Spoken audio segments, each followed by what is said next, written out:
Хајде надолу имаме за вечер закажано обоснавување на името на председателска девичка председателска кандидата меѓу заедни кмети. Тоа значи дека веќе е направен избор.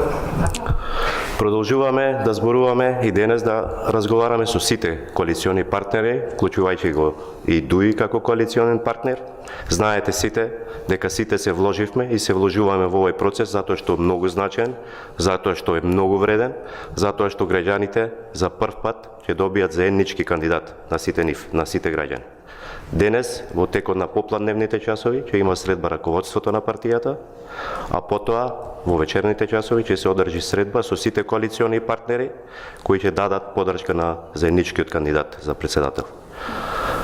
После тоа, или во текот на денот, ќе бидете информирани за сите детали од таа средба. Конечно, последниот глас го имаат делегатите на Конгресот кои ќе се одржи во недела. А токму во функција на Конгресот сакам да прашам дали тој заеднички кандидат ќе поднесе како ќе конкурирали затоа што оглас имавте распишано која е целта на огласот, што ќе се случи со останатите кандидати кои што конкурира овде во СДСМ, дали сите ќе имаат право на зборба, после ќе се гласа?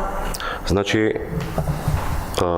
кандидатури и предлози од општинските организации на Социјалдемократскиот сојуз има околу 24-25. Со сите нив ќе се разговара и веќе се разговара, веќе раководството после одржаниот состанок ќе заземе став и за тоа ќе бидете сите информирани благовремено како и досега.